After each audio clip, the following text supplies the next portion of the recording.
Y vamos a ponernos ya a la tarea. Vamos a comenzar con un vídeo sobre cálculos en reacciones químicas. Es el apartado que más problemas puede dar en este tema y nos vamos a centrar directamente. Vamos a ir enfocando los diferentes tipos de cálculos, masa-masa, masa-volumen, con rendimientos, reactivos limitantes, etc. E iremos haciendo ejercicios que vayan apoyando estas explicaciones. Para que haya una reacción tiene que haber un choque efectivo. Un choque efectivo será aquel que cumpla dos condiciones: que tenga energía suficiente para romper esos enlaces, esa energía de enlace, y que tengan una orientación adecuada. Aquí vemos un ejemplo entre el choque entre la molécula de yodo e hidrógeno para dar yoduro de hidrógeno. En el primer caso, el choque no es eficaz. Y no lo es porque el hidrógeno, cuando se acerca, como vemos, pues no tiene una orientación para que se rompan bien los enlaces. En el segundo caso, al acercarse de forma paralela, sí que se pueden romper los enlaces yodo-yodo e hidrógeno-hidrógeno y formarse otros dos yodo-hidrógeno. En el segundo caso, hablamos de un choque eficaz. ¿Cómo interpretamos entonces las reacciones químicas? Pues como una reordenación de átomos. Por tanto, no se gana ni se pierde materia. La explicación de la ley de la conservación de la materia es muy clara. Si va a haber los mismos números de átomos de reactivos que de productos, solamente se han recolocado, pues con unos números que pongamos, que llamaremos coeficientes estequiométricos, delante de las especies que reaccionan y de los productos que se forman, lograremos que se cumpla esta ley de la conservación de la masa. Este proceso lo denominamos ajuste de una ecuación. A los números que resultan de este proceso de ajuste, que en general para este curso se van a hacer todos por tanteo, estos números, como digo, pues se denominan coeficientes estequiométricos. Aquí tenemos un ejemplo. Entre la molécula de etano y la molécula de oxígeno. Tiene que haber el mismo número de átomos de carbono a la izquierda que a la derecha. Y esto lo logramos con estos coeficientes. Aunque es un método que se llama de tanteo, que es echar cuentas, ir probando, pues no es una única solución la que hay infinitas soluciones. En este caso, por ejemplo, me sale esta, pero podría ser 7 medios aquí, correcto, aunque es un poco más incómodo de utilizar con la calculadora, pero correctísima poner 7 medios. Y aunque es por tanteo, esta reacción específica que se llama de combustión, yo aconsejo a mis alumnos que primero ajusten el carbono, que está todo en el CO2, después que ajusten el hidrógeno, que está todo en forma de molécula de agua, y por último ajusten el oxígeno. Si comprobáis, aquí vemos que hay 7 moléculas de oxígeno, 1, 2, 3, 4, 5, 6, 7 bolitas azules, 2 de etano, que son estas moléculas, y al final a la derecha, si contamos por colores, aquí tenemos 1, 2, 3, 4 átomos grisecitos, que son los de carbono, y aquí tenemos 1, 2, 3, 4. Solamente que aquí estaban unidos a hidrógeno y aquí están unidos a oxígeno. Y lo mismo pasa con el hidrógeno. Aquí hay 2 por 6, 12 hidrógenos, que son estas bolitas amarillas, y aquí hay 12 hidrógenos, que son estas bolitas amarillas, antes unidas al etano y ahora unidas al agua. Vamos a ver qué información podemos sacar de una reacción química ajustada como la que vemos en pantalla. En esta reacción, los coeficientes estequiométricos, en primer lugar, nos informan del número de moléculas que reaccionan. Reaccionan 2 moléculas de etano con 7 moléculas de oxígeno y se forman 4 moléculas de dióxido de carbono y 6 moléculas de agua. Pero esta no es la única solución. Hay infinitas soluciones. Podemos multiplicar por 2 y seguirían siendo una ecuación válida, unos coeficientes válidos, o multiplicar todo por 3. Como es una igualdad matemática, pues seguiría cumpliendo. Podemos multiplicar por 10, como en este caso. Multiplicar por 10, 20 moléculas de agua, de etano, con 70 moléculas de oxígeno, proporcionan 40 moléculas de dióxido de carbono y 60 moléculas de agua. ¿Por qué multiplicar por 10? Multiplicamos por un número muchísimo mayor, por el número de Avogadro. ¿Por qué hacemos esta multiplicación por el número de Avogadro de todos los términos? Porque así nos queda reflejado en moles. Resumiendo entonces, estos coeficientes, lo que representan, además de moléculas, sobre todo, a efectos de cálculos estequiométricos, son los moles de reactivo y los moles de producto. En el caso específico de gases, que todas las especies sean gaseosas, en las mismas condiciones de presión y temperatura, según la ley de Gay-Lussac, pues también representarán los volúmenes. 2 volúmenes de etano reacciona con 7 volúmenes de oxígeno para dar 4 volúmenes de dióxido de carbono y 6 volúmenes de agua. ¿Qué es un volumen? Pues el volumen que se nos puede ocurrir, o todo en mililitros o todo en litros, como lo expreso aquí. 2 litros de etano con 7 litros de oxígeno, etcétera, etcétera. El número de Avogadro que vamos a utilizar es este sin decimales. Pues quiero decir, sin más decimales que estos dos primeros. Bien, y empezamos con los cálculos más sencillos que hemos visto ya en educación secundaria, en tercero y cuarto de eso sobre todo. Sobre esta reacción, que ya está previamente ajustada por simplificar las cosas, y las masas moleculares también están previamente calculadas, vamos a iniciarnos con el cálculo más sencillo posible. Masa, masa. Es decir, el dato está expresado en gramos y la incógnita también se pide en gramos. Vamos a usar factores de conversión, es decir, productos de números que van acompañados de unas unidades y estas unidades me van a ayudar a convertir unas especies en otras. Vamos a ello. Partimos de 7,5 gramos de ácido clorhídrico. Lo primero es pasar a moles los gramos. La masa molecular es gramos mol, son las unidades de la masa molecular. Si hubiéramos multiplicado aquí por la masa molecular del ácido clorhídrico, nos hubieran quedado los moles abajo. Lo que hacemos es dividir, porque de esta manera los gramos se me van con los gramos. Es decir, voy buscando la combinación de cada factor, de manera que unas unidades del factor anterior se me vayan con las unidades del factor siguiente. Con esa picardía. Se van solamente las unidades, no se van los números, lógicamente. Ya estoy en moles de clorhídrico. Ahora la reacción química me da información de la relación molar que existe entre el cloruro de manganeso y el clorhídrico. 4:1. Podría ponerlo 4 partido por 1 o 1 partido por 4. ¿Por qué lo pongo así? Porque de esta manera los 4 moles de clorhídrico se me van con mol de clorhídrico. Las unidades, insisto, no los números. Y por último, multiplico por la masa molecular del cloruro de manganeso para que de esta manera, ahora el mol va abajo, se me van y ya tengo lo que me piden. Resumiendo, pues sería el dato que me dan, dividir por la masa molecular, multiplicar por la masa molecular y un factor que viene de la reacción. Pero no nos lo vamos a aprender de memoria este proceso. Simplemente lo vamos a ir haciendo en cada momento según nos vayan pidiendo. Por ejemplo, esto es un cálculo masa-volumen. Sobre la misma reacción me dan el dato en masa, en gramos, pero ahora la incógnita me la piden en volumen. Pues vamos a trabajar del mismo modo. En primer lugar, en condiciones normales. Partimos de los gramos de clorhídrico, dividimos por la masa molecular, porque de esta forma, como hemos visto antes, se me va a quedar, los gramos se convierten en moles. Ya tengo los moles, ahora la reacción química me va a dar qué relación existe entre el clorhídrico y el cloro, 4:1, lo pongo 1 partido por 4 para que se me vayan los moles de clorhídrico en los dos. Y ahora, en lugar de pasar como antes a gramos, porque nos pedían cuántos gramos, ahora me piden los moles.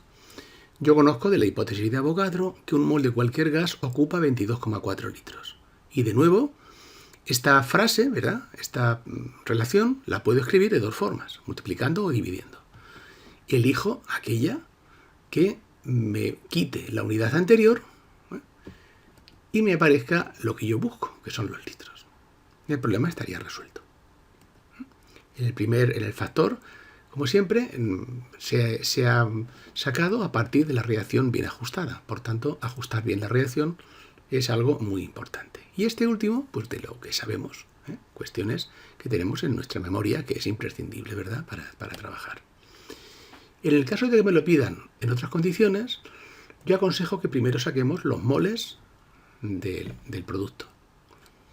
Y después apliquemos la ecuación de los gases perfectos. Partimos de nuevo de los gramos, dividimos por la masa molecular y se me van los gramos, relación molar de nuevo entre clorhídrico y cloro, y primero saco los moles. Ahora con estos moles, a partir de la ecuación de los gases perfectos, saco los litros. Recordamos que como la constante de los gases perfectos, sus unidades son atmósferas litro, grado Kelvin mol, la temperatura hay que pasarla a grados Kelvin, necesariamente, sumándole 273, en números redondos, y la presión hay que tenerla en atmósferas. Si nos la dan en milímetros de mercurio, pues hay que dividirlo por 760. También nos pueden pedir una relación volumen-volumen, que a partir de unos litros me pidan cuántos litros se forman de la otra especie. En este caso, si todas las especies son gaseosas en las mismas condiciones de presión y temperatura, los cálculos se pueden simplificar bastante. Cuando no te das cuenta en estos ejercicios, pues intentas hacer primero, pues voy a pasar los litros a moles y luego los moles a litros. Es trabajar en balde. Mayor número de operaciones, mayores posibilidades de error. Entonces, simplemente hago uso de la ley de Gay-Lussac. Parto de medio litro de hidrógeno. Ahora, ¿qué me dice la reacción? Que por cada 3 litros de hidrógeno, recordamos que estos coeficientes, además de moles, son litros, si son gases todos, por cada 3 litros se obtienen 2 litros de amoníaco.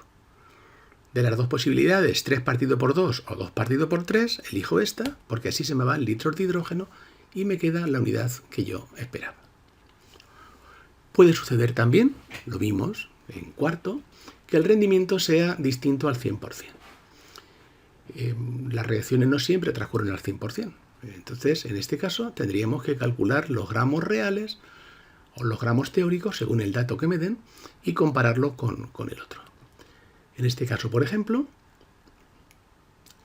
vemos que me dan los gramos de nitrato de plomo y también de yoduro de plomo. Pues parecería que no había problema, que no hay problema, ¿verdad? Porque me dan ya el dato y la incógnita. Es que realmente hay que poner en cuarentena este dato de 18,5 gramos de yoduro de plomo. Nos piden cuál es el rendimiento del proceso, por tanto no va a ir al 100%. Entonces vamos a ver, con esos 15 gramos de nitrato de plomo, según esta reacción, que ya está ajustada, con estos 15 gramos, digo, de nitrato de plomo, ¿cuánto yoduro de plomo se obtendría desde un punto de vista teórico? Y compararemos esto con los gramos reales. Partiendo de estos 15 gramos de nitrato de plomo 2, con el peso molecular del nitrato de plomo, previamente calculado por ir ahora más rápido, ya tenemos los moles. A través de la reacción química obtengo esta relación entre las dos especies. Y aquí mis alumnos dicen, ¿pero qué más da 1 entre 1 es 1? Sí, sí, pero las unidades no se van. Entonces hay que poner las unidades, y aunque sea 1 partido por 1 o 2 partido por 2, porque esto nos ayuda a convertir, a transformar en un factor el nitrato de plomo en yoduro de plomo. Por último, la masa del yoduro de plomo, como si fuera un cálculo masa-masa. Estos son los gramos que teóricamente deberíamos haber obtenido. No hemos obtenido 20,9, nos dice el problema que hemos obtenido 18,5. Y ahora ya sacamos el rendimiento, que será el 88,5%.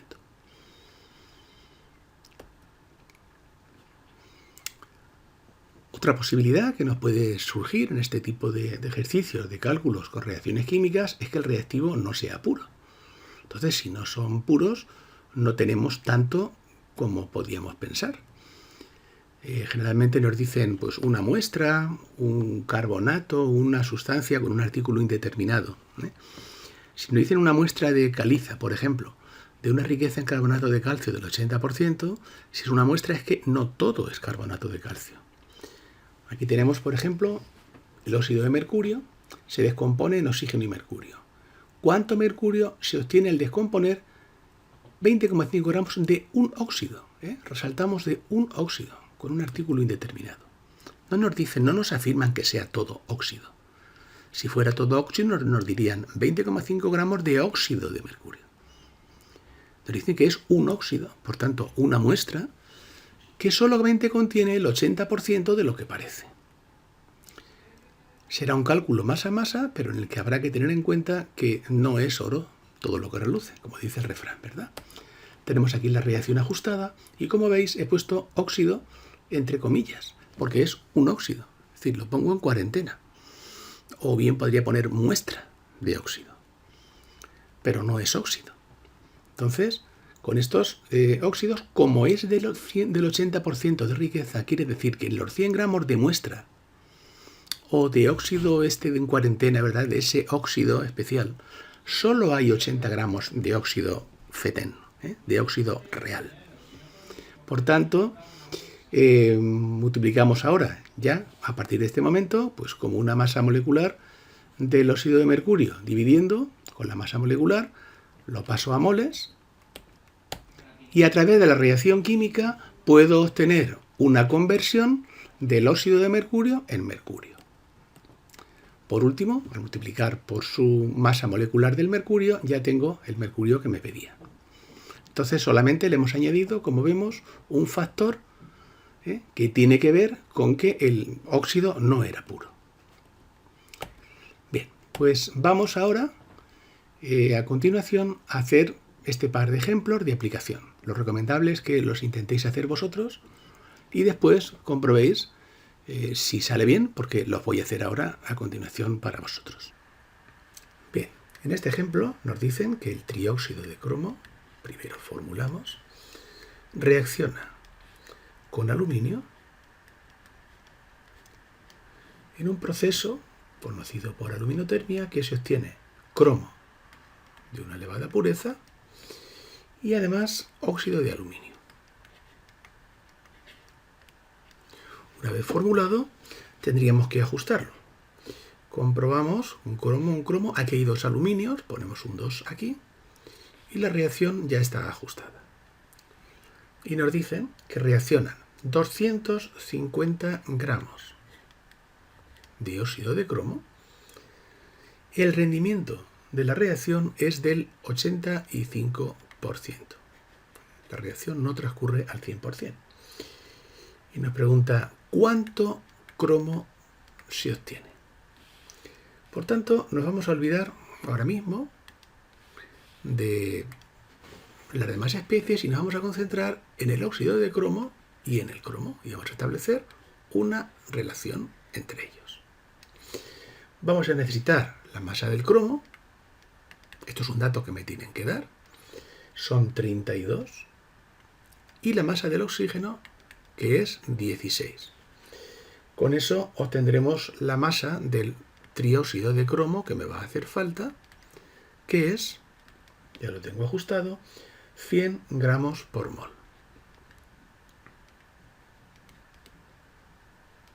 Bien, pues vamos a empezar.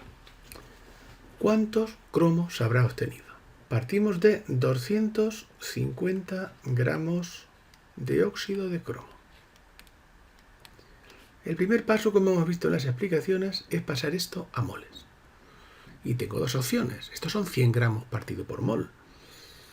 Si multiplico por 100, no se me van los moles, pero si yo digo que cada mol de trióxido de cromo pesa 100 gramos,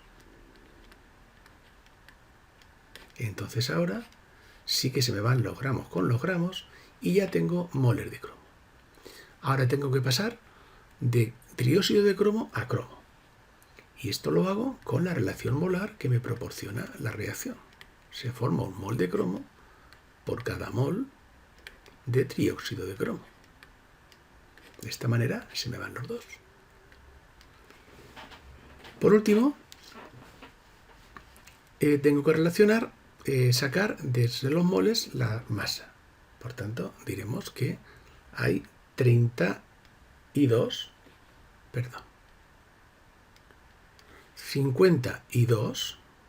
gramos de cromo por cada mol de cromo.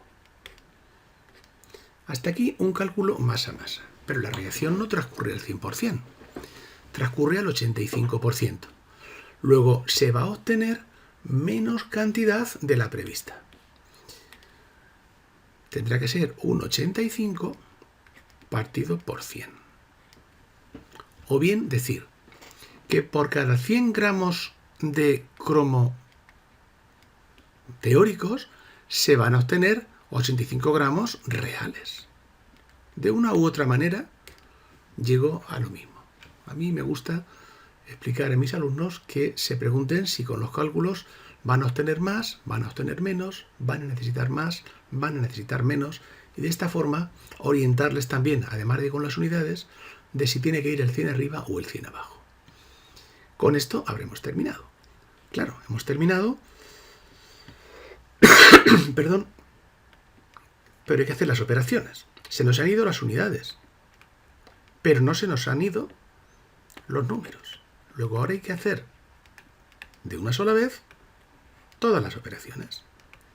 Partido por 100 y por 100.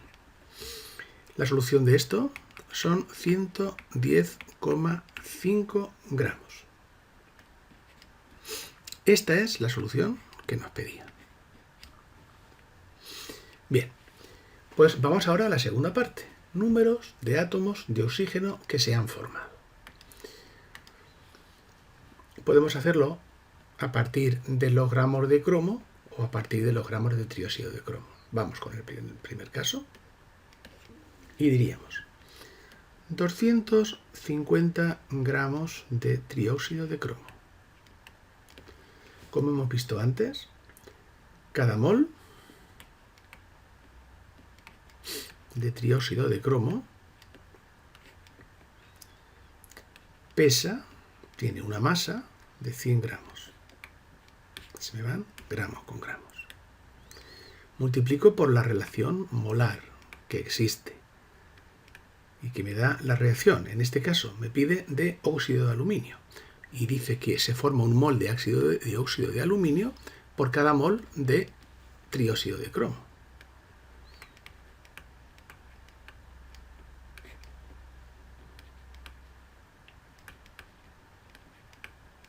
Bien. Y que se va a formar, como hemos visto antes, solamente el 85% de lo previsto, porque de nuevo óxido de aluminio es un producto y se va a obtener menos de lo previsto, por eso sería 85 partido por 100. No he pasado a gramos ahora. Podríamos hablar de moles reales y moles teóricos. ¿Por qué no paso a gramos? Porque sería un paso que tendría que andar y desandar. Me pide moles y aquí me piden los átomos. Yo conozco una relación, voy a poner otro color para resaltarlo, que me indica cuántas moléculas tiene un mol, y es el número de Avogadro. Un mol de óxido de aluminio, ¿vale? Se me va, contiene 6,02 por 10 a la 23 moléculas de óxido de aluminio. Y ya tengo esto en moléculas. Me falta un factor, no tengo aquí ya espacio. Y ahora lo que voy a hacer para que se me vayan las moléculas, tengo que poner aquí abajo la molécula, una molécula de óxido de aluminio contiene ¿cuántos átomos de oxígeno? 3. 3 átomos de oxígeno. Se me van moléculas con moléculas y lo que me queda ya son los átomos. 3,84 por 10 a la 24 átomos. Y tenemos resuelto el segundo apartado. ¿De acuerdo? Muy bien, pues vamos a hacer el segundo ejercicio. Nos dice que un trozo de hierro se combina con el oxígeno del aire y se forma óxido de hierro 3. Primero, ajustamos la reacción y a continuación, primero formulamos, como digo, y a continuación ajustamos. Para ajustar, poniendo aquí un 4, un 2 y un 3 estaría ajustado, o bien con un 3 medios. Bien. Nos dice que cuál ha sido el rendimiento de esta reacción. Una vez que parece ser que ya nos daban todo, ¿no? Nos dicen los gramos de hierro, los gramos de óxido de hierro, parecería que no había ya problema, pero sí, pide cuál ha sido el rendimiento de la reacción. Voy a necesitar la masa del hierro, la masa molecular del hierro, esto me lo darían, voy a necesitar la masa molecular del oxígeno. Bien. Y por tanto, la masa molecular también del óxido de hierro, que ya la habría calculado. No voy a perder tiempo en esto porque es un tema de tercero de la ESO, ¿verdad? Y esto da 159,7 gramos partido por mol. Bien, pues vamos a empezar a partir del dato que nos dan. Un trozo de hierro de 550 gramos.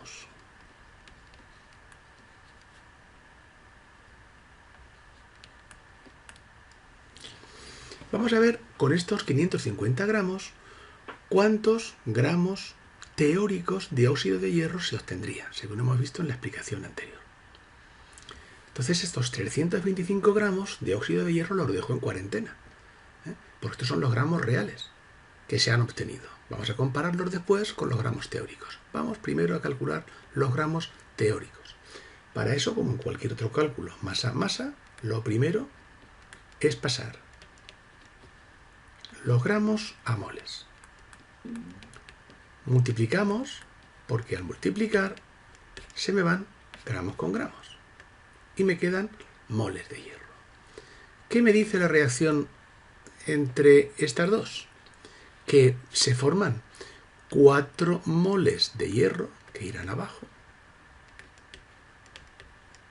para que se me vayan. Y con 4 moles de hierro se forman 2 moles de óxido de hierro que irán arriba. Este factor, como vemos, lo hemos sacado a partir de la reacción. Por último, multiplicaremos por la masa molecular que tenemos aquí, que como son gramos partido por mol, vamos a poner todas las unidades. No os importa al principio, durante todo el bachillerato, seguir poniendo todas las unidades, hasta que tengáis más soltura. Mol se va con mol y ya tenemos los gramos teóricos. Estos gramos teóricos son 786,35 gramos. Estos son los gramos teóricos. Y tenemos que comparar con los gramos reales. Y entonces,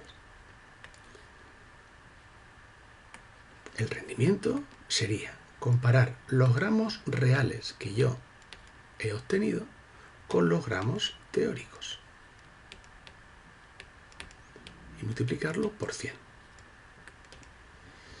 Esto me da un resultado del 41,33%. Y esta es la solución final.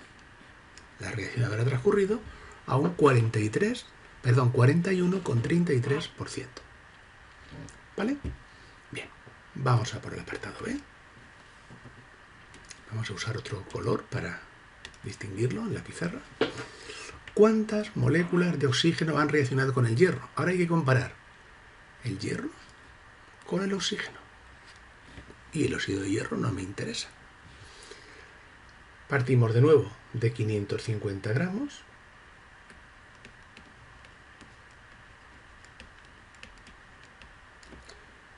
Dividimos entre el peso molecular del hierro y de esta manera estaremos pasando desde gramos a moles. Gramos se me va con gramos. Y ahora un factor de nuevo, pero un factor que me relacione hierro con oxígeno. ¿Qué me dice la reacción? Que se necesitan 3 moles de oxígeno por cada 4 moles de hierro. Lo pongo de esta manera para que moles de hierro se me vaya con moles. Insisto, se van las unidades, no las cantidades. Vale. Y ahora pues no hay que pasar a gramos, porque me piden moléculas. Pues me quedo en moles y recuerdo la relación que existe entre mol y molécula. Un mol son 6,02 por 10 a la 24 moléculas. Perdón, a la 23. ¿Cómo lo pongo esto? Pues de manera que se me vaya el mol y me parezcan moléculas. El mol entonces tiene que ir abajo. Un mol de oxígeno tiene que ir abajo para que se me vaya contiene 6,02 por 10 elevado a 23 moléculas. Y esto me da 4,45 por 10 a la 24 moléculas. Y esta segunda parte del ejercicio está terminada. Habrá una segunda parte del vídeo en el cual incidiremos en otros capítulos pues, más específicos de primero de bachillerato, como son reactivos en disolución, con tanto por ciento en peso, con molaridad, con reactivo limitante. Esto será en una segunda parte de este vídeo sobre reacciones químicas. Igualmente haremos ejercicios de aplicación y luego propondré otros 5 ejercicios más ya de todo el conjunto para vuestra evaluación que haremos también. Espero que os sea útil.